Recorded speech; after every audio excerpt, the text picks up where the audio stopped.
Auditeurs et auditrices de la 88.6 FM, bonjour.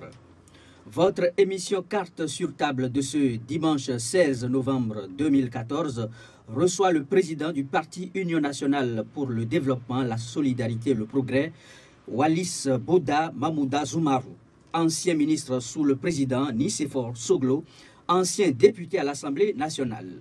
C'est un homme politique assez bouillant qui n'a pas sa langue dans la poche. Depuis quelque temps, ce partisan de l'Alliance pour un Bénin triomphant s'est offert un certain mutisme pour observer dans le calme et la sérénité la situation sociopolitique du pays. Avec lui ce matin, il sera question des fruits de cette observation. Bonjour, honorable Wallis Zoumarou. Bonjour. Comme je le dis, depuis quelque temps, vous vous êtes fait un peu moins visible sur la scène politique. Est-ce que les auditeurs peuvent-ils savoir pourquoi ? Oui, je dis, on ne peut pas être sur le qui-vive tout le temps. Il y a des moments où on doit observer un peu de quiétude, et puis il y a d'autres moments où nécessairement on doit prendre de l'envol, on doit s'exprimer. Je crois que c'est ce que je vis actuellement. Je pense que j'ai quand même été souvent sur la scène, au devant de la scène, quand c'est nécessaire. Je suis intervenu sur les radios, Radio Torah, votre radio. Quelquefois, vous êtes venu me voir. J'ai fait des interviews dans les journaux. Je suis interviewé constamment. Je crois que nous sommes un acteur politique et nous aimons notre pays. Et tout ce qui interpelle le pays, on ne se dérobe pas. Et nous sommes là pour que la raison, le bon sens prévalent. Vraiment, soyez sûrs que nous sommes présents. Si c'est nécessaire, on interviendra. Et bien sûr qu'on va intervenir de façon intempestive à tout moment, à tout bout de champ. Merci, honorable Wallis Zoumarou, d'être des nôtres ce dimanche. Pour animer cette émission avec moi, Fidèle Nanga, bonjour. Oui, bonjour Blaise. Chers amis auditeurs, tout au long de cette émission, vous pourrez nous adresser des SMS au numéro 6500 27 27.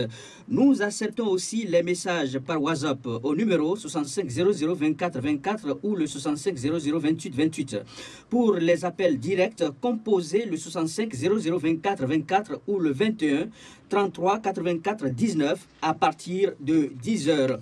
Au menu de cette émission, nous analyserons la situation politique avec le blocage des élections au Bénin, subordonné à la correction de la LEPI. Le climat des affaires dans le pays avec l'attitude de rébellion du gouvernement qui souvent ne respecte pas les décisions de justice. Nous aborderons également l'insécurité avec la mise en place cette semaine de l'opération coup de poing par la police nationale. Première partie de cette émission, honorable Wallis Zoumarou, nous vous proposons un extrait de l'interview du président du COS-LEPI, M. Sakalafia, qui se prononce sur les raisons du piétinement noté dans le démarrage de l'audit participatif lancé mercredi à Cotonou par son institution. L'enregistrement complémentaire et l'affichage des noms dans le cadre de la correction de la LEPI a du plomb dans l'aile. Écoutez le justificatif donné par le président du COS-LEPI, Sakalafia.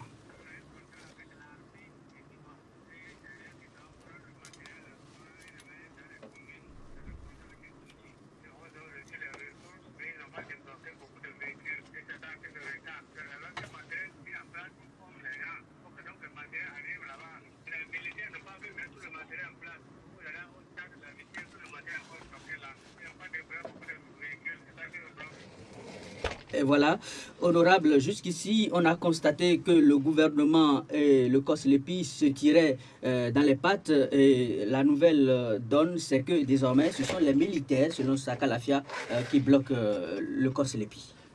Oui, vraiment, le COS-LEPI m'a toujours désarçonné dans sa position, parce qu'ils sont responsables de quelque chose, ils doivent prendre leurs responsabilités. Chaque fois, il y a toujours des motifs, des justifications, des excuses. Mais moi, vraiment, est-ce qu'un Béninois sérieux qui aime ce pays va suivre le COSLEPI? Moi, je crois que non, vraiment. Je crois que vraiment, on est plutôt actuellement, véritablement dans le dilatoire. Et le COSLEPI et le gouvernement. Qui sait qui est sérieux, qui c'est qui dit la vérité?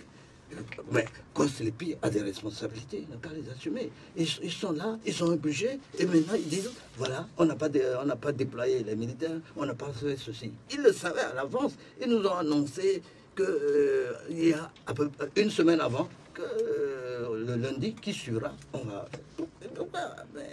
C'est au dernier moment qu'ils disent ça, c'est aujourd'hui qu'ils disent ça. Mais normalement, ils devaient savoir, même dimanche avant, qu'il va y avoir des problèmes. On n'a jamais su. Et c'est quand vraiment on est allé sur le terrain après qu'on nous dit non, je crois que là, honnêtement, nous ne suivons pas le COSLEPI. Bien sûr qu'on ne suit pas le gouvernement. Oui, mais honorable, est-ce que vous pensez que dans cette situation, il faut fortement jeter la pierre au COSLEPI? Parce que si le COSLEPI, sur la base des promesses du gouvernement, lance ses activités, mais se constate par la suite que les promesses du gouvernement n'ont pas été honorées, est-ce que c'est forcément au COSLEPI qu'il faut jeter la pierre? Oui, le COSLEPI est là à tourner en rond. Si leur mission n'avance pas, aujourd'hui, on se lance, on fait un jeu de ping-pong. Celui-ci dit que c'est celui-là. Qui est responsable? En tout cas, moi, pour la correction de la LEPI, ce n'est pas le gouvernement que j'ai en face de moi, j'ai le COSLEPI. Je ne peux pas être en train d'interroger le COSLEPI et dire, aller dire que c'est le gouvernement. Nous, on interroge le COSLEPI et le COSLEPI de demander à celui qui l'a mandaté de faire ce boulot, de lui donner les moyens pour atteindre la mission qu'on lui a signée. Mais on est là à tourner en rond. On ne sait pas. Mais moi, je crois qu'au niveau du COSLEPI, il y a une responsabilité que aucun citoyen sérieux qui se respecte ne peut accepter. Donc le COSLEPI manque de sérieux. Pour moi, c'est le COSLEPI. Ils ne sont pas sérieux. Oui, mais honorable, le COSLEPI n'a pas les moyens. Mais qui les oblige à être là? C'est des députés, non? C'est des responsables, non? Dans ce pays, personne n'est responsable. Les gens s'asseyent quelque part. Dès qu'il y a des moyens pour manger, boire et dormir, ils sont là. Ils ne veulent pas bouger. Et ils tournent en rond. Qui va répondre? Quand est-ce qu'on va savoir qui est responsable de quoi? Non, soyons sérieux. Moi, vraiment, je ne suis pas le COSLEPI jusqu'à présent. Ceux qui sont actuellement au COSLEPI, ce sont vos anciens collègues, des députés. Comment le ministre des Affaires étrangères, ils ont fait la même chose. Ils se sont enrichis, ils sont partis. Et ils se sont enrichis, ils sont partis. Ils se sont enrichis. Honorable, bon, écoutez, ça ne vous engage pas. Mais justement, on dit qu'ils se sont enrichis. S'ils veulent tenter une action en justice contre moi, je suis là. Ils se sont enrichis, ils sont partis. Oui, mais le travail a été fait quand même. Quel travail? Aujourd'hui, on est à zéro. Et le COSLEPI dit qu'ils n'ont rien trouvé. C'est là. Encore qu'ils n'ont pas dit. C'est maintenant qu'ils le disent dans les couloirs. Ils auraient dû le dire dès le départ en disant, nous, on prend le travail à tel niveau. Il n'y avait rien. Maintenant, c'est maintenant qu'ils disent ça. Mais qui c'est qui peut croire le COSLEPI? Moi, je dis, moi, je crois, aujourd'hui, je crois moins le COSLEPI, mais je crois plus le gouvernement que le COSLEPI. Ah, mais c'est surprenant. Non. Mais on est dans un tourbillon, on tourne en rond. Et moi, je n'ai pas l'habitude de tourner en rond. Je veux une direction. Où est la direction aujourd'hui? Où est la direction? Le COSLEPI est là pour corriger les choses. Et puis, on n'avance pas. Et vous dites que c'est le gouvernement. Et de manière concrète, honorable Wallis Ousmarou, que préconisez-vous? Moi, je crois que le COSLEPI, s'ils ne peuvent pas aller loin, ils n'ont qu'à laisser les choses. Ils n'ont qu'à jeter les ponts. À cette étape du processus? Oui. Pourquoi? Tel que j'ai vu, tel que par rapport à ce que le COSLEPI veut faire, est-ce que les gens disent qu'on peut faire? Il y a une marge. Ils ont dit d'alléger la liste électorale. Pourquoi, dès le départ, le COSLEPI n'avait pas vu qu'on peut faire ça? Et qu'ensuite, on peut continuer pour les autres étapes. C'est maintenant qu'on le dit. C'est maintenant qu'on dit qu'il faut alléger, on peut sortir une liste légère, adaptée aux élections aujourd'hui. Mais pourquoi? Ils ont des techniciens en leur sein. C'est eux qui nous disent, même les lois qui sont votées, mais vous croyez que c'est les députés qui vont élaborer les lois? C'est des techniciens. Ils ont des techniciens en leur sein. Qu'est-ce qu'ils font, ces techniciens qui sont grassement payés? Ils sont là, ils ne veulent pas bouger, ils veulent se remplir les poches. Et comme dans ce pays, personne ne demande des comptes à personne, mais j'ai vu le gouvernement avait eu quelques tentatives pour essayer de voir un peu plus clair. Ouais, Parce que l'audit, qu'est-ce que ça a donné? Vous avez vu quelque chose? Personne. Comme tout le monde est corrompu, les gens corrompus jusqu'au fond de leur cul, mais alors on voit qui est responsable de quoi? Oui, honorable. Là, est-ce que vous voulez dire le gouvernement et tous, les pays oui, les deux sont complices de la situation que nous vivons? Dilatoire, on ne sait pas par quel... C'est pour ça qu'on ne s'en sort pas. Si le Conseil des pays veut se démarquer du gouvernement, ils n'ont qu'à jeter l'éponge. Et on verra. Quand on était là-bas à l'époque, il y a des députés qui ont démissionné. Aujourd'hui, on ne les associe pas à la gestion de la LEPI. Mais aujourd'hui, tout le monde est là. Les gens ont senti que, même les anciens sont retournés, ils ont senti que, vous êtes quelque part, taisez-vous, mangez, et puis bon, mais rien ne vous arrive. Et puis bon, ils sont là-dedans maintenant. On n'a pas vu de démission, tout le monde s'entend, et puis on est là, on tourne en rond. Et on bouffe l'argent, on multiplie le budget, on change le budget tout le temps. Honorable, au sein de l'opinion publique, il y a quand même disons, des voix qui émergent pour dénoncer cette attitude du gouvernement. On constate que le gouvernement lésine sur les moyens. Et c'est ça beaucoup plus. Moi, je crois. Vous n'avez pas cette vous n'avez pas la même vision des choses. Moi, je n'ai pas cette démarche-là. Moi, je n'ai pas. Chacun, à son niveau, doit être responsable de quelque chose. Le gouvernement est responsable, nous savons. Nous avons combattu le gouvernement dans tous les sens. Et aujourd'hui, le gouvernement a donné des responsabilités au COSLEPI pour atteindre un objectif. Qu'est-ce que le COSLEPI a fait? Moi, je ne vois pas. Aujourd'hui, vraiment, on est vraiment dans un genre de manipulation. Mais les gens disent qu'ils ont élaboré un budget que le gouvernement n'a pas fait. S'ils ont élaboré le budget, c'est par rapport. Et est-ce que eux, d'après le budget qu'ils ont élaboré, ils ont effectué ce qu'ils ont élaboré? Ils ont prévu 13 milliards. Ils passent à combien de milliards? 9 milliards. Non, on négocie avec eux, ils sont d'accord. S'ils ne peuvent pas atteindre, pourquoi ils sont d'accord? On a négocié avec eux, ils ont accepté. Tous les budgets se négocient. Il n'y a pas un budget qu'on vient, on jette et puis les gens prennent. On regarde dans tous les sens. Est-ce qu'on ne peut pas diminuer? Est-ce qu'on ne peut pas... Et c'est à la suite de ça qu'on élabore le... Dès que vous êtes d'accord, vous êtes tenu d'aller jusqu'au bout. Les gars, ils ont accepté 9 milliards. Maintenant, après... Mais moi, c'est un jeu de dupes que moi, je ne suis pas preneur. Au sein du COSLEPI, il y a quand même des personnalités respectables. Mais écoutez, les gens comme Sakalafia. Mais ils n'ont qu'à se démarquer. Ils n'ont qu'à se démarquer. Tant qu'ils sont dedans et que chacun fait le jeu qu'il veut, mais moi, je les juge globalement. Je juge, c'est le COSLEPI que je juge. Je ne juge pas Sakalafia.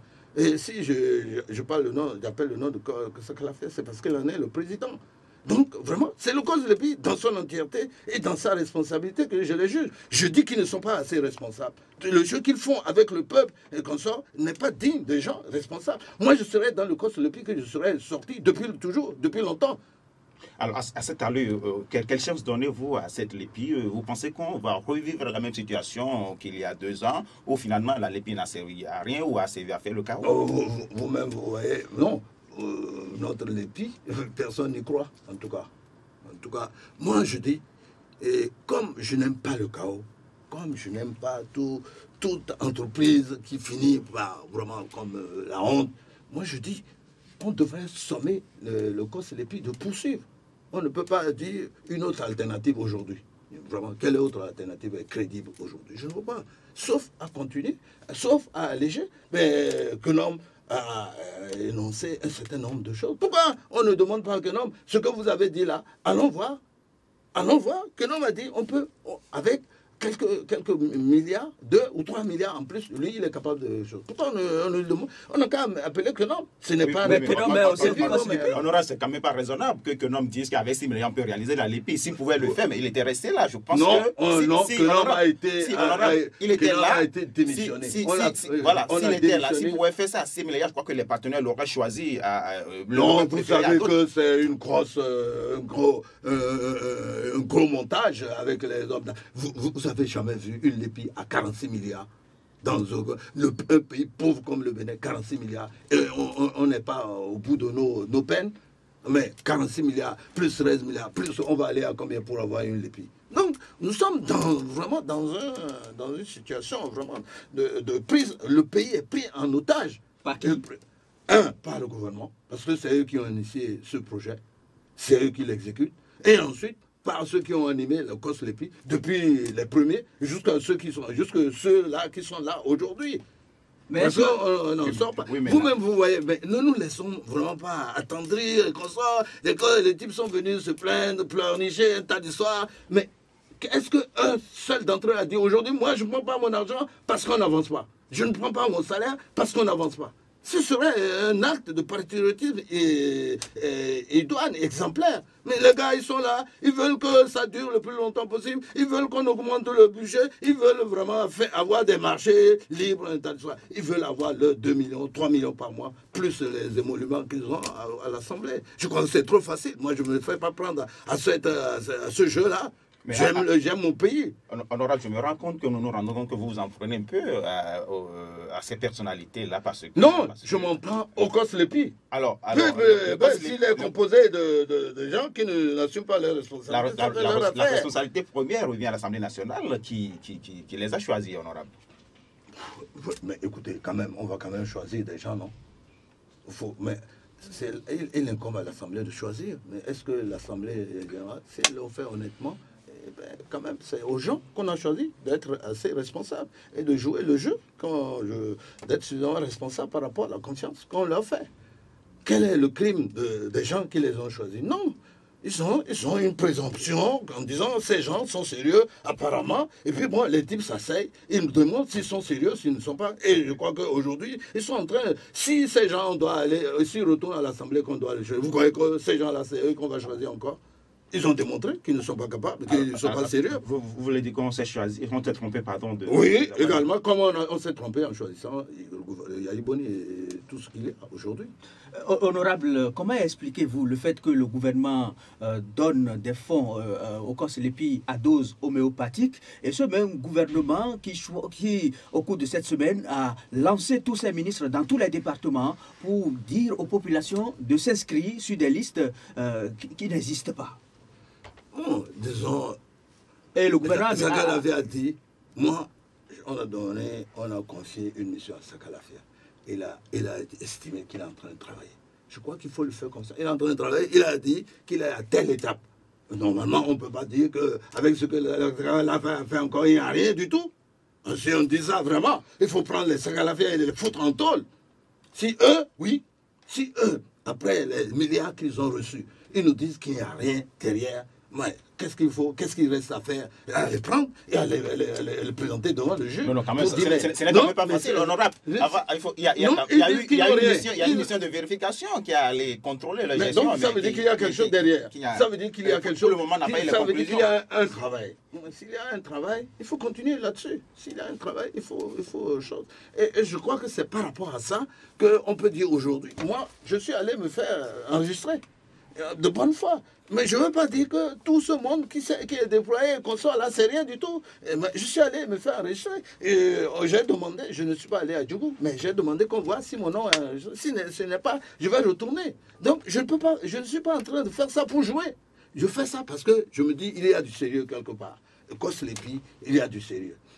Alors, donc il y a quelque chose. Et je pense que tous les Béninois aujourd'hui pensent que le Koslepi a travaillé et ils ont laissé quelque chose. Tout au moins. On peut donc estimer que vraiment le travail est en train de se faire, peut-être en retard, peut-être plus cher que prévu, peut-être avec des malfaçons, mais il y a quand même quelque chose. Il y a quand même quelque chose. Et c'est pour ça que je pense, nous qui ne sommes pas dedans, il faut qu'on fasse confiance. Et c'est pour ça que je pense que ceux qui sont là doivent être suffisamment responsables. Quand ça ne marche pas, ils doivent dire, moi je m'en vais. Et s'ils sont là, on est obligé de croire qu'ils sont en train de faire quelque chose. Donc, que le gouvernement dise, aujourd'hui, il faut aller s'enregistrer. C'est leur rôle, ça. Ils doivent le faire. Sauf qu'il y a de l'opportunisme dedans. Alors, le gouvernement l'a dit. Mais bon, écoutez, nous sommes avec le gouvernement dans les droites lignes de ce qu'ils savent faire, à savoir faire des choses à grands frais, pour rien. Et on a même vu certains ministres fixer même les dates des élections. Est-ce que c'est aux ministres de fixer des dates pour les prochaines élections? C'est une projection. Ils n'ont pas fixé. Ce n'est pas eux qui fixent. Bon, c'est vrai. Pourquoi? Ils font la publicité, ils font un peu choses de leur chose. C'est leur rôle, ça. Mais le moment viendra, on va fixer. Moi, je ne crois pas. Ce n'est pas parce qu'ils ont dit ça. Moi, j'estime que c'est une indication de ce qui est possible, de ce que le gouvernement est en train de faire. Tant qu'on n'a pas pris un décret pour dire ça va être là. Bon, on attend le décret, tout le monde attend le décret. Même la Sénat dit j'attends le décret qui convoque le corps électoral. Donc, nous tous, nous attendons que les ministres aient les choses, c'est leurs habitudes. C'est du folklore auquel on est habitué. Oui, et c'est les dépenses vraiment inutiles. Et bon, et on espère que ça va finir. Hein? On espère que d'ici un an, ça va finir. Et il appartient au peuple. Si nous ne voulons pas de ça, il appartient qu'on se lève et qu'on aille voter, et qu'on aille s'enregistrer, et qu'on vote, et pour dire remercier gentiment ces gens qui se mettent de côté. Alors, le gouvernement est sur le terrain pour mobiliser la population à aller s'enregistrer. Qu'est-ce que le ABT fait? Qu'est-ce que votre alliance fait sur le terrain pour également mobiliser les citoyens à aller s'inscrire sur les listes? Nous sommes responsables. Nous avons joué notre partition. Nous avons joué le rôle qui est le nôtre, à savoir dire aux gens, sortez, allez vous faire enregistrer. Voter est un devoir. Bon, c'est ce que nous faisons, c'est ce que nous pourrons faire. Et on le fait. Et ça nous coûte de l'argent. Ça nous coûte. Ça nous coûte. Moi, je suis allé lors des derniers enregistrements, mais on est allé sur le terrain plusieurs fois. Moi, aujourd'hui, j'ai téléphoné. On a mis en place dans chaque arrondissement, des équipes pour rentrer dans les maisons, faire sortir des gens. C'est ce que nous avons fait. Ça, il faut dire que nous avons intérêt à ce que les gens sortent pour voter. Si les gens ne sortent pas, comment nous allons être élus? C'est pour ça que nous sommes obligés de faire ce travail. Ce travail incombe plus particulièrement au gouvernement, plus aux acteurs, plus particulièrement la Cour constitutionnelle aussi. Ils participent au vote, non? On ne le voit pas maintenant, mais ils vont sortir lors de vote parce que, bon, en ce moment, mais eux, ils devraient jouer un rôle.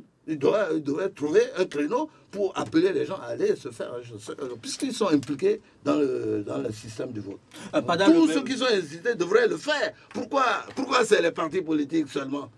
Est-ce que voter dans le pays n'est pas un devoir de tous les citoyens, de la nation elle-même? Absolument. Voilà. Pendant le même temps que le gouvernement tente de sensibiliser les populations dans toutes les localités, le même gouvernement... Ils font de la propagande. Ils veulent se récupérer. Ils veulent récupérer le fait qu'aujourd'hui, le gouvernement ne peut plus dire que nous n'avons pas d'argent pour faire les élections. Ils sont acculés et ils sont obligés de choses. Donc, ils font du rattrapage. Ils font de la récupération. C'est tout. Et ça, vous n'êtes pas dupe. Moi, je ne suis pas dupe. Tout le dernier des citoyens béninois n'est pas dupe. Le citoyen Randa n'est pas dupe. Ils savent que ce gouvernement est là pour récupérer les choses. Ça va durer, ce que ça va durer. Pendant le même temps, honorable, pendant le même temps, le gouvernement n'a pas oublié les partis politiques que vous constituez. Le gouvernement vous appelle au dialogue. C'est aujourd'hui qu'il nous appelle. C'est aujourd'hui qu'il nous appelle. C'est tant mieux. Hein? Vaut mieux tard que jamais. C'est aujourd'hui qu'il nous appelle. Est-ce que jamais le gouvernement a appelé les choses? Jamais appelé les partis politiques. Est-ce que le gouvernement connaît les partis politiques? Non, ils ne connaissent pas. Le seul parti politique qu'ils connaissent, c'est FCBE. Et c'est FCBE qui danse, c'est FCBE qui loue le chose. Vous avez écouté. Mais c'est eux. Mais aujourd'hui, comme vraiment, les gens se rendent compte qu'aujourd'hui, avec l'exemple de Burkina, tout le monde rentre un peu dans sa coquille et redevient démocratique, se vêtir du veste de démocrate, genre complètement démodé, oui, complètement désuet. Et il se passe pour les démocrates de tout Takapi. Mais non, c'est ça qu'ils font, de la récupération. Mais on n'est pas dupes. On n'est pas dupes. On n'est pas dupes. Alors, le dialogue politique, c'est pas aujourd'hui qu'on en parle, mais vous pensez que c'est ça la solution pour sortir de l'impasse? Oui, bien sûr. Mais non, l'essence même de la démocratie, c'est dialoguer. C'est dialoguer, c'est échanger. C'est s'asseoir et poser le problème sur la table et voir quelle est la meilleure façon de résoudre ça. Et être responsable, c'est quand on a décidé qui c'est qui va exécuter. Lui, il a des comptes à rendre. C'est comme ça que la démocratie fonctionne. Non? Donc, c'est comme ça. On ne peut pas parler de démocratie s'il n'y a pas de dialogue, s'il n'y a pas d'échange, s'il n'y a pas de consensus, si on ne s'assoit pas pour discuter. Oui, mais honorable, la situation est là, c'est le blocage. On estime, d'accord, il y a une partie qui estime qu'il faut aller aux élections avec la LEPI, il y a une autre partie qui estime qu'il faut faire blackout sur la LEPI et maintenant proposer une liste alternative. Alors, où est-ce que vous vous situez? Une fameuse liste alternative, c'est trop tard aujourd'hui.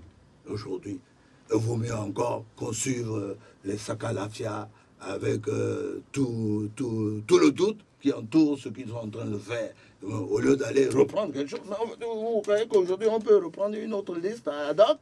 Non, je crois qu'on est. Ça, c'est dépassé. Moi, j'étais pour dès le départ. Moi, j'avais dit, pour tout simplifier, il faut faire une liste ad hoc. Parce que les élections sont là, à nos portes et qu'on sort. Bon, les gens trouvaient les biais en disant qu'il y avait une.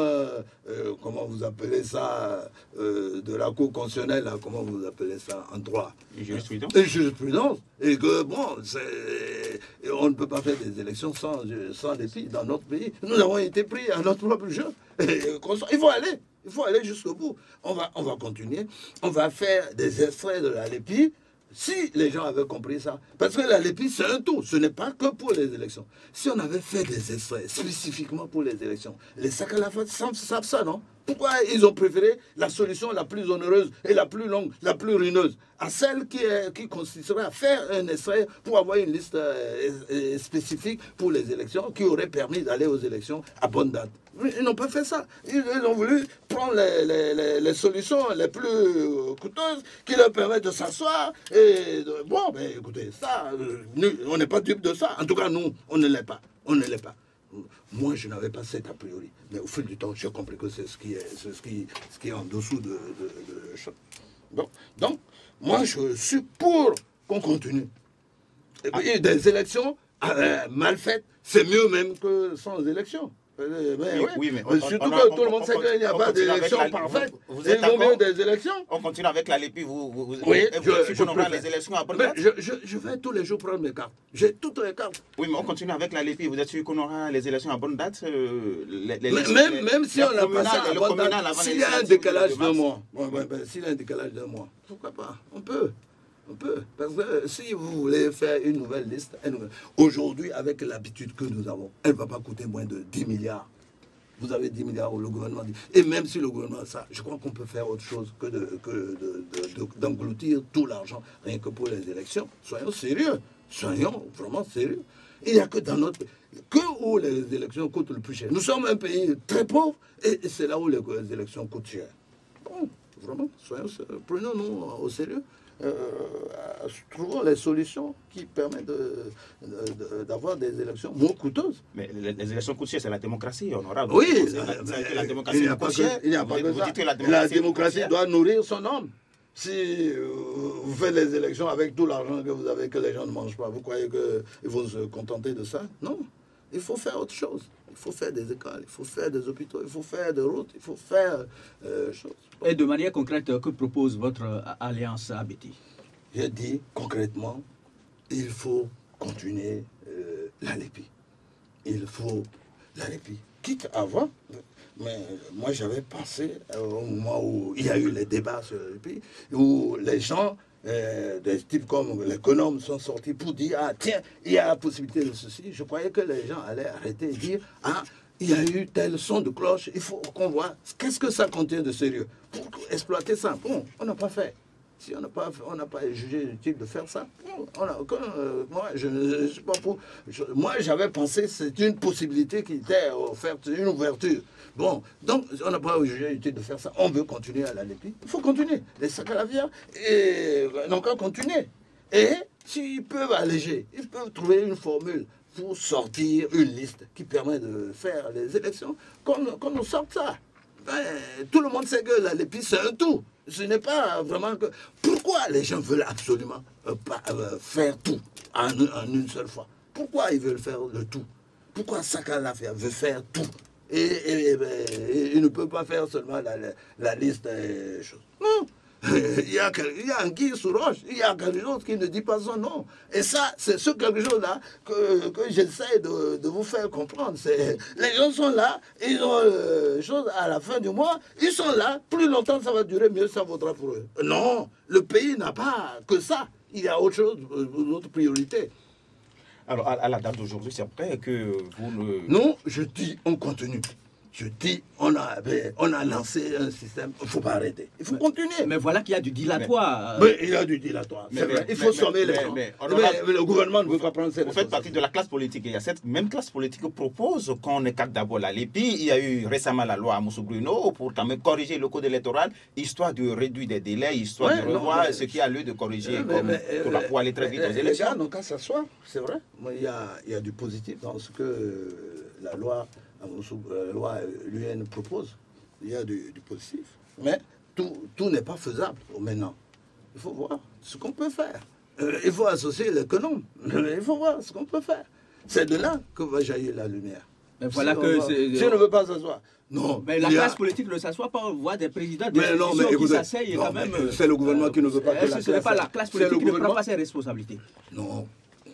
Vous êtes devant un gouvernement qui ne veut pas discuter avec la classe politique. Qu'est-ce que la classe politique peut faire? Normalement, on a mis en place un gouvernement pour qu'il rassemble tout le monde, pour gérer tout le monde. Et pourtant, le chef de l'État a exprimé le vœu de rencontrer les partis politiques juste après la marche. Écoutez, vous n'avez pas vu les discriminations dont sont victimes certaines choses. Par exemple, notre candidat, Abdoulaye Biotchane, depuis, le président a reçu presque tous les acteurs politiques, premier ordre. Mais lui, il n'a jamais été reçu. Est-ce qu'il en a exprimé le besoin? Non, mais les autres, quelqu'un a écrit? Non, on n'écrit pas. Le gouvernement est en place. C'est bien que, tiens, vous voyez, il y a tel acteur qui a telle compétence, telle importance sur le plan des choses. Bon, je ne peux pas faire un truc comme ça sans le consulter. Ils ont consulté l'UN. Ils ont appelé les gars de l'UN en pompe, à radio, télévision et tout. L'UN a écrit. Ils ont rencontré les gars de ils ont écrit. Ils ont rencontré un tas de choses. Ils ont écrit. Non, personne n'a écrit, à ma connaissance. Mais bon, c'est ça qui pose le problème. Que la démocratie ne peut pas se faire à moitié. Elle est globale et totale.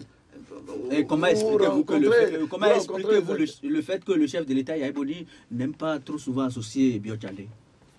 Regardez leur parcours. Il faut voir déjà leur parcours. C'est des parcours antinomiques. Hein? Bon, mais quand quelqu'un vous voit et qu'il voit que c'est vous qui êtes son contraire, forcément, il ne veut pas vous rencontrer. Je crois que c'est ça. C'est ça. Et bon, quand même, la démocratie devrait être la tolérance. Hein, que vous savez bien que c'est des contraires qui peuvent s'ajouter. C'est en additionnant le contraire qu'on obtient le positif. Ce n'est pas ce qui se ressemble forcément qui doit bon, malheureusement, on a l'impression que, bon, comme les gens ne se ressemblent pas, bon, on exclut totalement celui qui ne vous ressemble pas. Ah oui, vous êtes proche de Abdoulaye Biotchane. Comment est-ce qu'il vit cette situation? Il n'est pas souvent associé. C'est d'abord nous qui sommes les acteurs politiques qui vivons ça. Vraiment amèrement, parce que nous sommes avec chose. Moi, je suis, depuis le renouveau démocratique, je suis aux premières lignes de la démocratie. Il n'y a pas une réunion, on nous invite. Aujourd'hui, le fait que nous soyons avec Abdoulaye fait que nous sommes marginalisés, personne ne nous invite. On veut même, bien sûr que nous faisons l'effort d'échanger avec les autres forces politiques. Mais quand on invite les acteurs politiques, venez au palais, personne ne nous invite. Personne ne nous invite. Donc, vraiment. Très rapidement, honorable Wallis Ousmarou, on a constaté que le président Abdoulaye Biotchane n'aime jamais critiquer le chef de l'État, Yahya Boni. Il fait. Non, ça, c'est pas de son tempérament. Lui, il n'a jamais été l'homme qui critique. C'est pas son tempérament. Vous savez bien qu'il n'aime pas ça. Il a été la BOAD. Il a succédé à Yahya Boni. Il n'a jamais dénoncé Yahya Boni. Dieu seul sait que s'il voulait le faire, il avait 1000 raisons pour le faire. Il n'y a pas un contrat entre les deux hommes? Non, aucun. Moi, je suis très proche. Je peux vous dire aucun. Mais chacun a sa logique, chacun a sa morale. Lui, Sa moralité n'est pas d'aller faire des dénonciations. C'est quelqu'un qui veut faire son travail et qui ne veut pas critiquer son prochain. Et moi, je suis même sûr que Ablaye, quand il sera chef de l'État, il ne va pas forcément de mettre le couteau sur la gorge de ses adversaires. Ce n'est pas son tempérament. C'est pas de son tempérament. À partir de ce moment, vraiment. Honorable Walid Soumarou, on va aborder un peu le climat des affaires au Bénin. Bon, en évoquant des décisions de justice qui ne sont pas respectées au sommet de l'État, où on constate que l'attitude du chef de l'État, qui est quand même le garant de la justice, qui doit faire respecter les décisions de justice, c'est ce chef de l'État qui se comporte comme, disons, un rebelle, quoi, face aux décisions de justice. Votre première appréciation par rapport à cette situation que nous vivons? Bon, moi, je crois que ce que le chef de l'État fait, c'est la conséquence de ses propres actes au début. Parce qu'il a posé des actes qui sont vraiment préjudiciables pour les intérêts du pays. Car c'est lui qui a fait les contrats avec ceux avec qui il n'est pas d'accord aujourd'hui. Et il a vu que ces gens-là, il leur a accordé trop d'avantages. Que ces gens, plus ou moins, pris en otage le pays. Et que c'est aujourd'hui, c'est pratiquement ces gens-là qui décident, font et défendent le pays. Et à un moment donné, il a pris conscience de ça. Et il veut récupérer. Il veut récupérer les avantages, les droits qu'il a lui-même accordés à ces gens. C'est pas facile. Les autres qui ont eu ça, certainement ont dû donner quelque chose. Et mais si tu veux reprendre, il faut donner. Écoute, et c'est pour ça qu'il y a le clash, vraiment le tiraillement auquel on assiste. Vraiment, nous, malgré nous, on voit que c'est la comédie. C'est la comédie qu'aujourd'hui, le chef de l'État ne veuille pas respecter les décisions. Moi, je trouve ça qu'il est dans sa propre logique. Est-ce qu'il n'a jamais accepté que... Si il devait le faire, c'est pas lui qui a donné le contrat. Il devait s'asseoir et négocier avec le gars pour qu'on en vienne à quelque chose de plus sérieux, de plus raisonnable. Est-ce qu'il a procédé par cette voie-là? Il a procédé par la force. Et autant il croit que la force là va triompher partout, il croit aujourd'hui que ça va... tant qu'il sera au pouvoir, son refus aura valeur. Et il y a cette... Mais parce qu'on ne va pas prendre le pays et l'enfermer. Parce qu'on ne va pas mettre le pays en prison. Et on ne va pas mettre lui-même en prison parce qu'il a fait décider pour le compte du pays. Donc il est sûr de ça et il se sent si fort que chose. Mais quand il ne sera plus là, bon, c'est en ce moment que le problème va vraiment se poser. Moi je dis, c'est le verre est dans le fruit. Depuis les histoires de contrats. Si on avait fait des contrats sérieux, on avait trouvé. Si c'était sérieux, si le gouvernement avait fait du bon travail, et les gars disent qu'ils défendent, ils sont patriotes, il y a un tas d'histoires, vraiment mon œil, ces gens-là qu'on regarde à travers, on voit des types pourris complètement jusqu'aux os, et ils vont nous montrer. Je regardais hier une émission où le type dit qu'il aime le pays. Peut-être ils ont changé aujourd'hui. Je souhaite, oui. Parce que ce n'est jamais trop tard pour changer en bien. Vous avez le sentiment que le chef de l'État n'aime pas le pays? Non, il se targue d'être patriote et choses, mais il a plein de choses sur les doigts. Et il sait qu'on sort. Mais si vous voulez fouiller ça, vous n'allez pas acheter le chef d'État un franc, un centime. Mais alors, aujourd'hui... C'est un chef de l'État. Oui, mais écoutez, je dis, si vous regardez... Il est le président de la République, honorable. Ouais, mais écoutez, les présidents de la République n'ont pas de compte à rendre. Vous pouvez estimer que j'exagère dans mes propos, mais ce que vous devez voir, c'est ce que je crois qu'un chef d'État doit incarner dans l'exercice de ses fonctions. Mais vous avez un pays où les scandales se sont produits, comme ICC Service, comme tout ce que vous savez. Non, il n'y a pas. Aujourd'hui, si quelqu'un a été chef d'État d'un pays où il y a eu tant de scandales et qui se montre comme vraiment l'homme pur, l'homme clair, l'homme transparent, moi, ça me fait pleurer. Ça me fait rire plutôt. Le pays même risque de perdre 129 milliards. Il y a également cette affaire épine dorsale où Samuel Dossou Aoré a saisi cette même juridiction de la CEDEAO. Est-ce que ça ne fait pas craindre pour le pays? Non, mais écoute, les Salomon Dossou et autres, ils étaient dans la même mouvance, non? Ils s'entendaient très bien, non? On s'inquiétait pour les intérêts du pays. Ils étaient tous ensemble. Mais malheureusement, aujourd'hui, vraiment, on est mal à l'aise pour prendre parti pour l'un ou pour l'autre. Parce que et Samuel Dosso, ils étaient dans un certain mouvement. Aujourd'hui, ils ont voulu tirer le maximum à eux. Bon, on résiste de l'autre côté et ça devient. Il faut que nous, on ne va pas nous prendre en otage comme ça. Moi, je ne veux pas me prononcer des choses. Les Samuel Dosso et consorts, ils n'étaient pas avec Yahi. Et ils mangeaient, ils buvaient, ils faisaient tout ensemble. Non? Alors, mais comment on peut prendre au sérieux ce qu'ils sont en train de faire? Et aujourd'hui, ils veulent pleurnicher pour que tous, on se lève. Non, moi, je ne fais pas ce combat-là. Moi, je ne fais pas ce combat-là. Honorable, je ne fais pas du tout ce combat. Honorable, ressentons un peu le débat sur cette question. Moi, je voudrais plutôt que nous voudrions, pardon, que vous abordiez plutôt. Non, moi, je veux... L'attitude du chef de l'État face aux décisions de justice. Si c'était sain, on passe par des appels d'offres réguliers, et qu'on sort transparent et qu'on sort, et qu'aujourd'hui, Sabine est en train de pleurnicher, oui, qu'on nous demande de venir, oui, mais si ça a été fait dans le noir, le flou, tel qui caractérise les affaires que ce gouvernement a faites depuis un certain temps, moi je ne suis pas, on ne peut pas m'interpeller dessus, je ne peux pas dire, ah, le chef de l'État a raison, moi je vois les intérêts du pays. Ces intérêts ont été massacrés par ces acteurs-là. Ces intérêts ont été massacrés. Si les Béninois veulent être honnêtes, ils savent que tout le temps où il y a Ebony et son gouvernement là, ils n'ont pas préservé de beaucoup les choses. Regardez l'Assemblée nationale. Et on a construit ça. Ça est là, non? Vous voyez ça quand vous partez. Ça, c'est révoltant. Qu'est-ce que les gens ont fait jusque-là?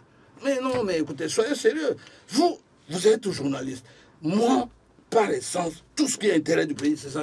Je ne regarde pas l'homme. Je ne regarde pas le gouvernement et les hommes d'affaires qui ont pactisé dans le chose. Moi, je suis pas... Les deux sont les complices joyeux. Et bon, ils ne veulent pas venir se plaindre auprès de moi maintenant. Je dis, eux tous méritent que le pays leur demande des comptes. Oui, mais vous êtes d'accord avec moi? On ne peut pas s'en prendre aux opérateurs économiques parce que... Mais écoutez, si les opérateurs économiques ne font pas les affaires régulières, on va s'en prendre à eux. Mais s'ils ont des hommes, ils achètent des hommes... Non, honorable, soyons raisonnables. Nous avons en face un gouvernement quand même qui est sérieux, qui est composé des gens sérieux, qui ont quand même... des docteurs en économie. En tout cas, de toute façon... Ils sont sérieux et ils ne sont pas corrompus? Mais ils sont sérieux, ils ne sont pas corrompus? Honorable, vous êtes d'accord avec moi que ces gens-là ne peuvent pas vendre le pays pour leur poche parce que, bon, on a signé des contrats, mais c'était dans l'intérêt du pays. Non, mais écoutez, oh là là, tout le monde. Moi, je me rappelle bien les usines qu'on a remis à Talon. Dans un premier temps, on lui avait remis ça. Hein? Et puis, bon, les gens ont dit, les sacs à la viande, disent, mais non, mais on ne peut pas vraiment vendre les intérêts des producteurs comme ça. Et les gens sont revenus là-dessus. Parce que je trouvais ça raisonnable. Mais après, quand les gars sont rentrés, se sont entendus, ils ont revendu, même à vil prix. Ils ont revendu ça. Qu'est-ce que vous allez dire aujourd'hui? Non, soyez sérieux. Rapidement. Moi, je suis un acteur politique. Je suis un honnête homme. Quand les intérêts du pays sont menacés, je suis tenu par l'obligation de sincérité, du sérieux. Et c'est ça qui m'amène à dire ça. Moi, on m'avait dit à un moment donné, lorsqu'on a pris Talon, en disant, allez marcher, allez marcher. Je dis, je respecte les libertés individuelles et tout. Moi, je ne vais pas marcher dans pour chose. Ces deux-là sont des complices. Ils s'entendent, mais ils se battent à eux deux. Moi, je ne veux pas rentrer dans ce jeu-là. Très rapidement, on va revenir sur la question concernant le respect des décisions de justice. Ouais, bon. Alors, qu'est-ce que ça représente pour nous, pour notre démocratie, quand un chef de l'État lui-même, d'autres parlent de parjure, d'autres parlent de je ne sais pas quoi. Oui, mais écoutez, ça dépend de quel côté vous mettez. Moi, aujourd'hui, ce que je souhaite, c'est que le Bénin ne soit pas pénalisé par les erreurs de gestion du gouvernement actuel et ne soit pas pénalisé par la gourmandise des hommes d'affaires qui prennent en otage le pays.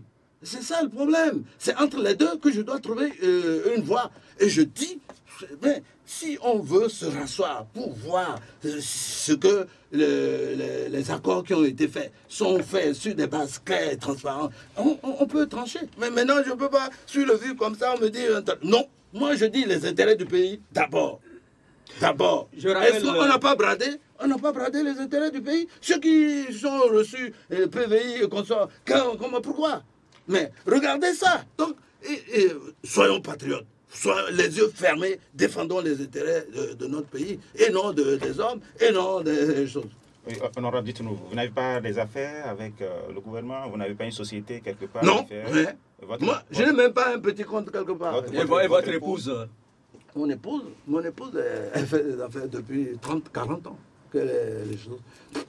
Les gens viennent acheter dans sa pharmacie. Elle n'a pas de contrat? Elle n'est même, non. En tout cas, je ne sais pas. Aujourd'hui, là, je ne peux pas vous dire c'est un contrat. Ça m'étonnerait. Quel contrat elle peut être? Elle est actionnée dans les banques. Elle est sa pharmacie. Elle est dans les affaires. Récemment, le chef de l'État avait souhaité la prendre comme ministre. Est-ce que ce n'est pas utilisatoire encore pour me mettre en difficulté avec ma femme? Mais ma femme était venue me voir en disant, bon, madame, monsieur, mon mari, mais le président veut me prendre un ministre intérieur. Que c'est à cause de toi, on ne me prend plus. Je dis, ah, si c'est ça, moi je vais aller faire une déclaration à la télé. Pour dire, ma femme et moi, nous sommes libres. Ma femme, elle peut être dans un parti opposé au mien. On va s'entendre un jour. Je suis allé faire. J'ai fait ça dans les journaux. Est-ce qu'on l'a prise? Non, mais c'était dit là, moi, je ne me laisse pas prendre par... Je ne suis pas un enfant. Je ne suis pas... Moi, j'ai exercé des fonctions demandées. J'ai exercé dans ma vie, j'ai exercé mille et mille fois. J'ai été plusieurs fois directeur général. Au moins 4 fois directeur général de société. J'ai été 4 fois député. J'ai été... Mais combien de fois? Jamais, les gens ne peuvent pas venir me mettre en disant, toi tu as fait ci. Si je l'ai été d'ailleurs comme autant de fois, c'est que vraiment j'avais quelque chose. Et aujourd'hui, si je peux m'asseoir quelque part, dire ce que je dis, c'est que véritablement je n'aurais rien à me reprocher. Mais votre épouse a été proposée à quel poste ministériel? Moi, je ne sais pas. Bon, elle a un profil de poste de ministre de la Santé, puisqu'elle est pharmacienne. Elle est pharmacienne diplômée, docteur en pharmacie. Je ne sais pas si ce gouvernement respecte, s'il devait respecter les qualifications, les compétences, peut-être c'est le ministère qui... Mais je ne sais pas, comme dans le pays, on ne respecte plus les choses, on pouvait la bombarder le ministre des femmes et qu'on sort. Dites-nous, est-ce que c'est vraiment à cause de vous qu'on l'a plus rappelé, au gouvernement ou bien il y a d'autres... Moi, je ne peux pas dire ça. Vous avez cherché, vous en avez discuté? Non, ça, ce n'est pas ma préoccupation. Moi, ce n'est pas mon préoccupation. Si le gouvernement la nomme, c'est bien. S'il ne la nomme pas, c'est son affaire entre elle et le gouvernement. C'est parce qu'elle est moi, proche. Moi, je ne voulais rien entendre du gouvernement. Moi, je n'étais pas... Quand je suis intervenu, c'est lorsque ma femme m'a dit, mais c'est peut-être... Les gens disent que c'est à cause de toi qu'on ne va pas mener un ministre. J'ai montré ma bonne femme, ma femme, je dis, mais je suis allé faire ma déclaration, radio, télévision, dans les journaux, mais on peut nommer ma femme. Il n'y aura aucun problème sur le plan de notre... Est-ce qu'elle est membre d'un parti LFCBE, par hasard? Non, ma femme n'est pas FCBE. C'est moi qui ai été FCBE. Et c'est moi qui ai amené ma femme à militer à faire campagne jusqu'au dos pour Yahi. Mais évidemment, moi très tôt, je me suis démarqué de ce qui se passe. Je suis parti. Bon, ma femme voulait rester, elle est restée. Donc elle est toujours FCBE à l'heure actuelle, c'est ça? Non, plus personne n'est FCBE aujourd'hui. À votre maison? Non, dans ma maison, non. Même ailleurs. Je rappelle... Ceux qui sont FCBE se disent, attendez, la nourriture elle est encore dedans, on va manger jusqu'à la fin. Bon, c'est tout. Ils ne sont pas FCBE, vraiment.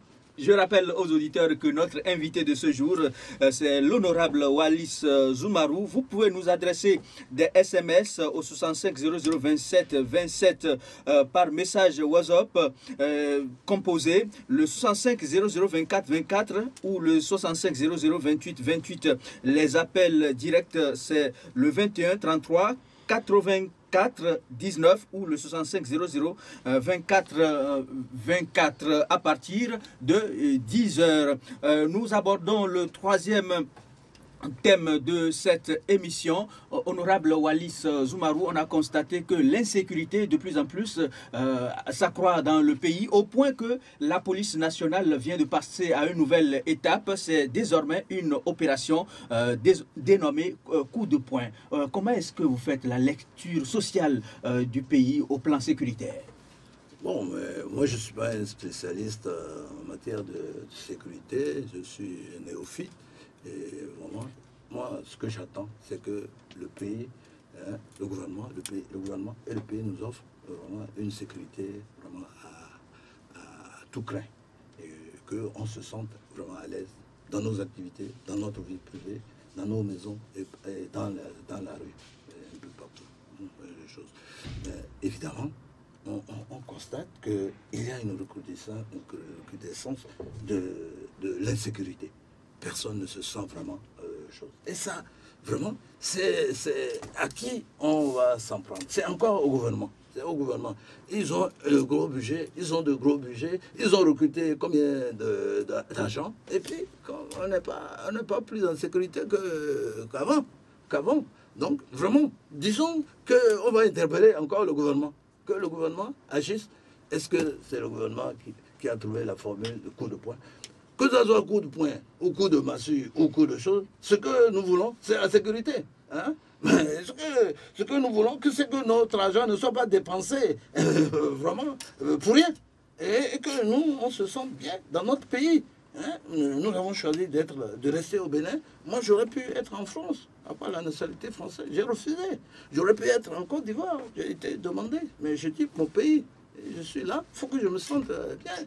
J'ai travaillé, je suis retraité, et surtout maintenant je vais être en paix. Je n'ai pas la force qu'avant, quand si quelqu'un vient, que je résiste, j'ai moins de force qu'avant. À partir de ce moment, je ne peux que compter sur la sécurité de l'État. L'un des défis majeurs aujourd'hui de notre pays, c'est de lutter contre l'insécurité qui est grandissante, honorable. Oui. Vous avez participé au gouvernement du président Nicéphore Soglo. Comment est-ce que ça se faisait en son temps Disons que on avait responsabilisé les gens. D'abord, c'est des techniciens qu'on a conçu une sécurité. Et bon, la sécurité a été conçue, elle a été mise en application par des spécialistes. On a confié ça à la police, on a confié ça à la chose. Et je crois qu'au temps de Soglo, tout se passait bien. Les chefs hiérarchiques étaient respectés. On ne laisse pas le général descendre pour que le plus petit les choses. Donc, je crois qu'il y avait ça. Et ça faisait qu'il y avait aussi une éthique, une morale. Aujourd'hui, les gens voient que, bon, ben écoutez, les ministres, tous les ministres veulent être riches. Et les gars sont riches. Pourquoi vous ne voulez pas que le petit policier cherche à s'enrichir? Pourquoi vous ne voulez pas lorsqu'on a tout dernièrement, on nous a dit qu'il y avait des militaires parmi eux, non? 2 militaires. Parmi les gens. Non, oui, qu'on a tué. Oui. Oui, hein, ce sont les choses. Mais aujourd'hui, il n'y a pas de morale. Hein, ceux qui sont devant offrent la morale qu'ils donnent aux gens, c'est qu'il faut être riche. Mais pourquoi? C'est pour ça que tout le monde veut être riche. Les gens veulent être par tous les moyens. Les types, ils vont voler les armes et ils vont braquer les choses, les banques, pour s'enrichir. Ça, tant que le sommet ne donnera pas l'exemple de la bonne morale, de la vertu, bon, écoutez, on ne va pas s'attendre, vous allez pour concevoir toutes les choses. C'est d'abord dans la tête qu'il faudrait que la sécurité se fasse. Si dans la tête, les gens estiment que par tous les moyens, ils doivent devenir riches, partout, ils ne respectent pas la personne physique et morale, bah, vraiment, à partir de ce moment, votre sécurité est toujours vraiment entre griffes. Merci, honorable. Très rapidement, une question de Fidèle Nanga. Non, honorable, dites-nous, est-ce que vous avez souvent des problèmes d'insécurité dans votre quartier? Vous êtes à Kopa? Oui, des fois je dors, on dit olé, la nuit, les gardiens du quartier me disent olé, vers 4 h du matin, vers 5 h, 4 h, 3 h du matin. Bon, l'insécurité est partout. L'insécurité est partout. Oui. Alors, même si la police déployait tous les moyens mis à sa disposition... Encore que la police, vous allez les voir, ben, ceci, ils ne sortent pas. Hein. Il faut amener votre voiture, il faut amener les choses, il faut même mettre quelque chose sur les choses avant que les gens ne se réveillent. Ah, oui, mais écoutez, la dernière fois, lorsque le directeur général a fait il a trouvé, ceux qui doivent être à leur place, on ne les a pas trouvés, on les a trouvés dans les bars. Ben alors, écoutez, à cette allure-là, votre police ne peut pas... Si ceux qui ont placé les gars ne contrôlent pas, comment voulez-vous que la sécurité... Quels sont les plaies de notre police nationale, de notre système sécuritaire aujourd'hui? Moi, je crois que la hiérarchie doit être d'abord respectée. C'est-à-dire, lorsque vous confiez la tâche à quelqu'un, ce n'est pas à vous de vous substituer pour aller faire ça. Si vous mettez des substituts vers le bas, vous entravez le bon fonctionnement. Il faut faire confiance aux responsables et leur demander des comptes. Ça, je crois que ça, on sait, ce gouvernement n'a jamais fait ça, n'a jamais respecté ça. Et si vous nommez des gens moins gradés sous l'autre, forcément, ceux qui sont les plus gradés ne vont pas respecter les moins gradés. Pourquoi? Merci, honorable Wallis Zoumarou. Il est déjà 10 heures dépassé. Les auditeurs sont en direct, ils sont nombreux selon les signaux qui nous sont communiqués. Alors, Sylvestre, rapidement, on est avec l'auditeur, avec l'honorable Wallis Zoumarou. Voilà, autant de questions pour vous. Comment vous allez vous débattre dans ça? Ouais, les réponses, s'il vous plaît. Ben, je vous remercie. Je suis vraiment fier que notre débat ait suscité tant d'intérêt et autant de questions qui nous sont posées. Vraiment, j'en suis fier, je m'en réjouis. Et je crois que c'est vous que je dois féliciter parce que moi, je ne suis qu'un acteur, c'est vous qui m'avez sollicité. L'auditeur... Ça veut dire que vous avez une bonne vision des gens que vous devez voir, avec qui vous devez collaborer pour aider le peuple à prendre conscience de son sort. L'auditeur Jacques, par exemple, demande n'est-il pas opportun d'interpeller Arif Ali Bako aujourd'hui? Oui, bon, mais moi je voulais globaliser parce que l'essentiel des questions ont tourné autour de gâchis que le gouvernement, depuis qu'il est là, le gouvernement actuel a fait. Qu'est-ce qu'il faut faire du gouvernement? Parce que il y a ce qui est sûr, c'est que il y a un monde fou, énorme, des gens qui ont des comptes à rendre. Comptes à rendre. Quand le gouvernement est venu, ils ont fait des audits. On ne sait pas ce que c'est devenu. Il faut qu'on sache. Mais est-ce que vraiment c'est un secret pour... Pourquoi on n'a pas les audits? On a dépensé beaucoup d'argent pour ça. Hein? Il faut qu'on le sache. Deuxièmement, il y a eu des détournements, il y a eu des scandales, il y a eu des vols, il y a eu même des malversations. Qu'est-ce que c'est devenu? Hein? Bon, et puis aujourd'hui, on veut se blanchir, on veut vraiment se donner une autre virginité, on veut devenir le démocrate exemplaire, un tas de soir. Est-ce que ça peut se passer aussi facilement? Moi, je crois que c'est au peuple de régler ça. Le peuple, moi, je ne suis qu'un individu, un tas de soir. Je n'ai pas de recettes pour l'ensemble du peuple. Si ces questions doivent être résolues, pour que ça soit bien résolu, il va falloir que le peuple s'asseye et qu'on trouve les solutions, telles que autour d'un consensus, comme ça se passe au Burkina. Au grand problème, il faut associer le peuple. Et je crois que c'est un grand problème, parce que la gestion du gouvernement Yahi est un grand problème. C'est pas moi qui le cite, il y en a. Bon, donc, je crois que maintenant, c'est là que, autour de là, que l'histoire de Alpha Bakou va trouver sa solution. Ceux qui ont vraiment excellé par la tricherie, par le vol et le détournement, mais ces gens-là, on verra où les classer. Ce qui est sûr, tout le monde ne va pas se trouver au même niveau de responsabilité et au même niveau d'accusation que le peuple va faire à l'endroit des gens, les auteurs des vols capricieux et choses. Donc, vraiment, moi, je suggère que la question soit examinée par l'ensemble du peuple le moment venu. Est-ce que c'est maintenant? Est-ce que c'est plus tard? Moi, il n'y a pas une solution à ça. Donc, quelqu'un a voulu savoir si Yahi me tend la main maintenant, qu'est-ce que je fais? Moi, je crois que c'est évident. Mais moi, je crois que je suis le seul à avoir quitté FCBE en démissionnant, en déposant une lettre de démission. Je l'ai déposée en toute conscience, en toute connaissance de cause. Mais le gouvernement m'a envoyé 3 de ses ministres et 2 députés pour que je revienne. J'ai refusé parce que tout ce qui est un genre de complicité, on va soi-même se salir dans des histoires. Je refuse ça. Je veux avoir les mains propres. Je suis là, j'ai quitté, je n'ai jamais prêté mes choses. J'ai un dossier aujourd'hui au gouvernement. Un dossier où on a brûlé ma maison. L'Assemblée a dit de me déménager. Le gouvernement lui-même s'est assis. Il a dit, ils ont pris une décision de me déménager. Le président de la République a retenu ça. Parce que, bon, il voulait faire pression sur moi pour que je cède. Bon, je n'ai pas cédé. Je suis là. Est-ce débloquer ce dossier-là aujourd'hui? Mais je suis allé vers le chef de la République. Oui. Le président de la République? Non, le médiateur. Oui, je dis, bon, je suis un citoyen comme tout autre. Lorsque vous avez un problème avec l'État, vous passez par les voies légales qui sont prévues. Je suis allé, le médiateur lui-même, il reconnaît que je suis victime d'une injustice. Et lui-même, il a écrit C'est le premier qui était là, Albert Thévourière, vraiment, le président Albert Thévourière était là.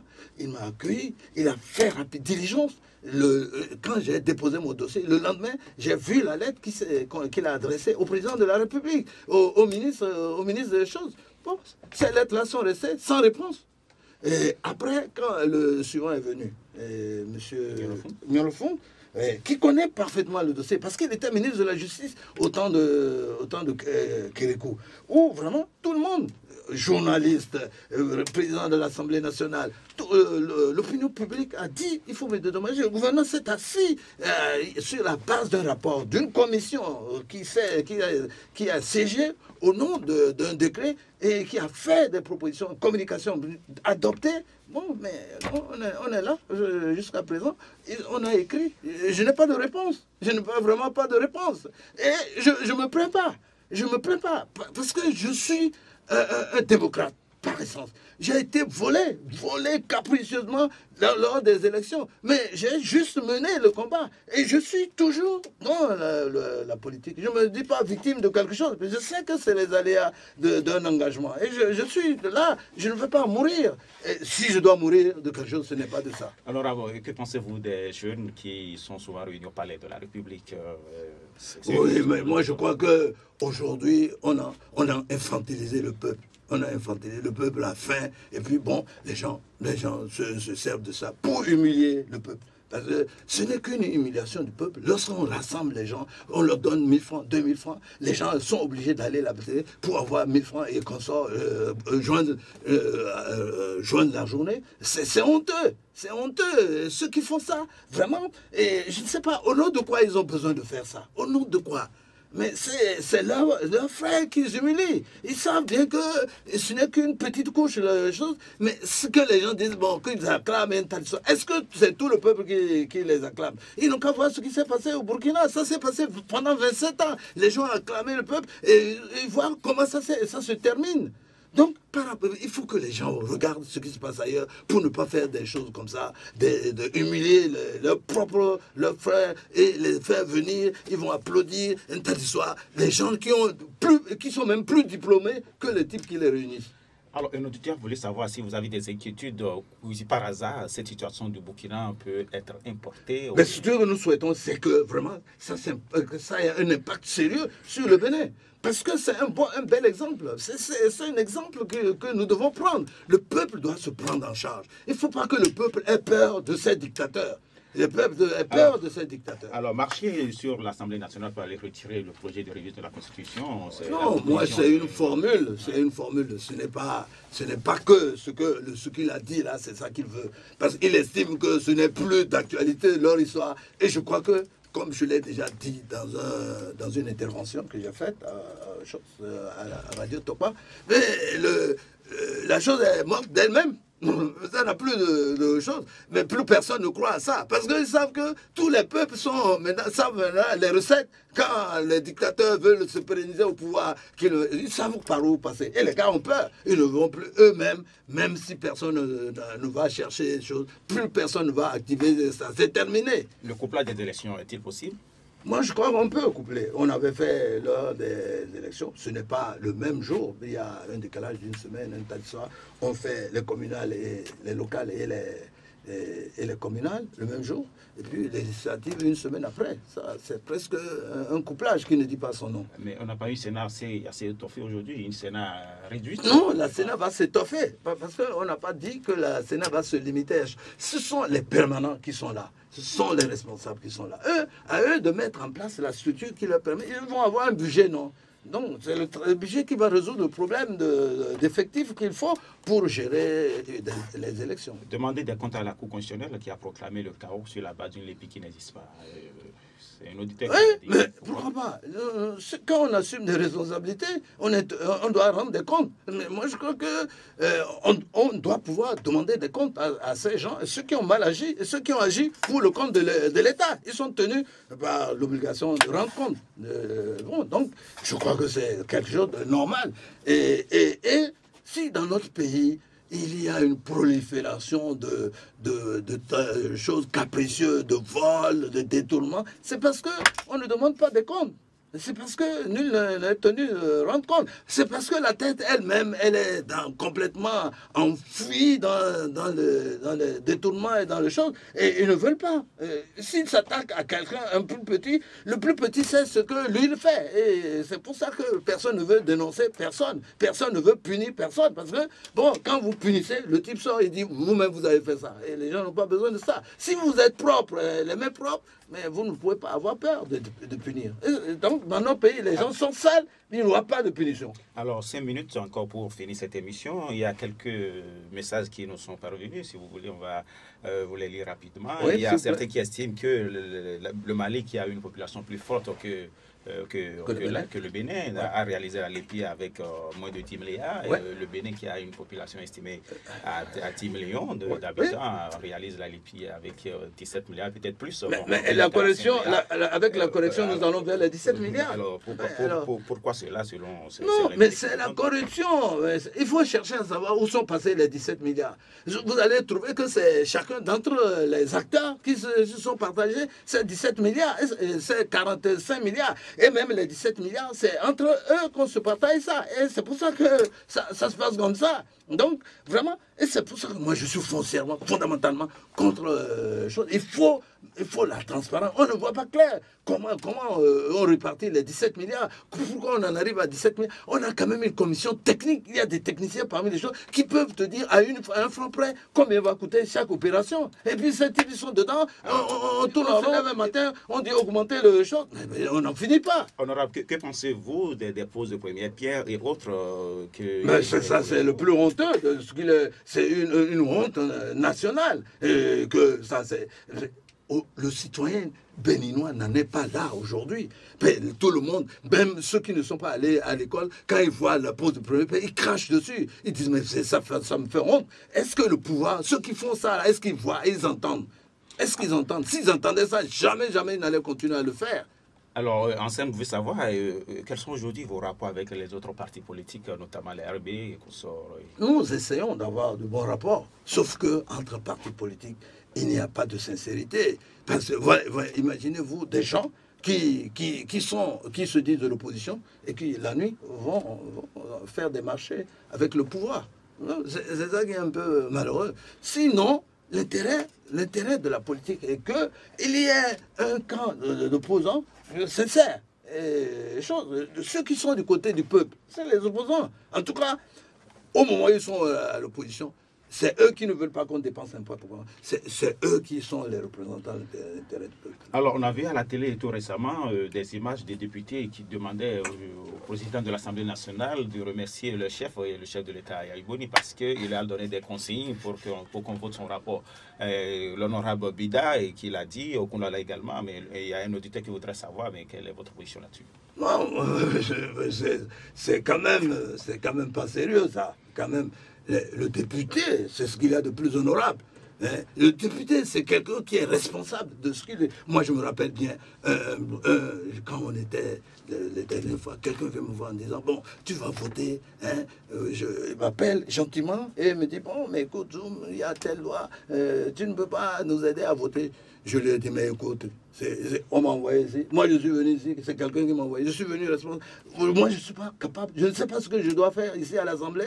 Et c'est quelqu'un qui m'a appelé pour dire ce que je dois faire. Mais dis donc, comment? Tu me prends pour qui? Regarde-moi bien. Alors, mais donc, ça là aussi, quand les gens sont un peu dans leur trou, on va les sortir. Ils ne savent même pas le minimum, le péage de responsabilité et du rôle de l'Assemblée. Bon, une fois qu'ils sont là, grâce à des gens à qui sont leurs dieux, leurs choses, et qui vont vénérer. Bon, c'est leur fétiche. Ils vont dire, quand on a un fétiche, on doit lui verser l'huile rouge, non? Yahi, c'est grâce à Yahi qu'ils sont députés. Et ils doivent, il faut remercier Yahi. Vous-même, vous avez vu les prières, les chansons, les danses et consorts, c'est Yahi. Un auditeur a voulu savoir, avons-nous une assemblée de pouvoir ou de contre-pouvoir? Assemblée de pouvoir ou de non, ce qu'on souhaite, c'est qu'on ait un contre-pouvoir en place. Et que ça ne soit pas seulement l'Assemblée, que ce soit par exemple la Cour constitutionnelle. On a vu que la Cour constitutionnelle est complètement inféodée au gouvernement. Mais tous les gens qui sont au pouvoir sont inféodés au gouvernement. Mais ça, c'est parce que, aujourd'hui, les gens les gens qu'on nomme ne sont pas de taille, ils ne sont pas à le niveau. Et c'est pour ça que ceux qui vous ont amené là indûment, pas du tout sérieux, pas sur des bases saines, bon, vous êtes obligés de leur retourner l'ascenseur, les respecter, en faire vos dieux et un tas d'histoires. Bon, c'est tout. Honorable, une toute dernière question d'un auditeur. Ministre en votre époque et ministre aujourd'hui, quelle comparaison? Oh, c'est le jour et la nuit. Aujourd'hui, les ministres sont là pour vénérer les choses. Moi, quand je me levais, que j'allais à Djougou, j'étais un ministre. Parce que, je me rappelle bien, un jour, il y avait un débat au Conseil. Un type a amené un sujet à l'Assemblée. Et je lui ai dit, mais écoute, nous, ministres, nous sommes ministres. Si nous devons amener tout à l'Assemblée pour que le gouvernement dise à nos lieux et places ce qu'il faut faire. Mais quel est notre rôle, nous, en tant que ministres? Nous, ministres, nous devons assumer un minimum de responsabilité. Moi, je suis ministre, c'est parce qu'on peut compter sur moi. Je suis sûr de ce que je veux faire. Mais je ne vais pas tout amener en Conseil des ministres, que le Conseil des ministres décide et que moi je sois là pour appliquer. Non, ça c'est l'irresponsabilité. Et ce qui, aujourd'hui, aucun ministre, moi je cherche à voir le ministre. Tout le temps, le ministre me dit qu'il est au palais. J'ai même demandé, mais ministre, vous êtes à la disposition du peuple, non? Non, la population. Quand est-ce que nous pouvons vous voir pour que vous réglez nos problèmes? Il m'a dit non, que c'est comme ça. Alors, aujourd'hui, quand le président nomme le ministre, le président attend que le ministre aille chanter les louanges à longueur de journée. C'est ça. Honorable Wallis Zoumarou, dans quelques secondes, cette émission est terminée. Peut-être un dernier message à l'endroit de nos auditeurs? Non, mais c'est un remerciement pour vous-même qui m'avez invité à cette émission. Je crois que vraiment je suis content parce que bon, j'ai vu que ça a suscité un intérêt au niveau du peuple. Et bon, ce que je peux dire, le peuple béninois, qu'il soit courageux, qu'il soit clair, qu'il sache que mais ceux qui sont au pouvoir là, c'est nous qui les avons mis là. On les paye grassement, on assure leur sécurité. Ils peuvent même aller en hélicoptère là-haut, ils peuvent même, au lieu d'aller à pied, ils prennent l'hélicoptère pour aller là-bas. Mais il faut qu'on leur demande, il faut qu'ils sachent qu'eux, ils doivent nous rendre des comptes. Il ne faut pas qu'ils deviennent pour nous comme des dieux, comme on doit vénérer. Non, on peut les respecter, mais on n'a pas à les vénérer comme on prie Dieu un tas de soir. Et ils ont l'obligation de compte rendu. Et c'est comme ça. Donc, moi, courage au peuple béninois et qu'il prenne son destin en main. Merci, honorable. C'est la fin de cette émission. Schématiquement, il a été question du blocage des élections avec le tâtonnement que connaît en ce moment l'audit participatif lancé mercredi par le COS Lépi. Il a été également question du climat morose des affaires avec l'attitude de rébellion du gouvernement qui ne respecte pas trop souvent les décisions de justice. L'opération coup de poing lancée par la police nationale a été également évoquée au cours de cette émission. Nous saluons les apports des auditeurs qui ont marqué leur présence au regard des nombreuses questions adressées à l'invité Wallis Zoumarou, le président de l'Union nationale pour la solidarité et le progrès, à qui nous souhaitons bon dimanche. Et merci à l'équipe technique Fidèle Nanga et Blaise Trenou. Au revoir.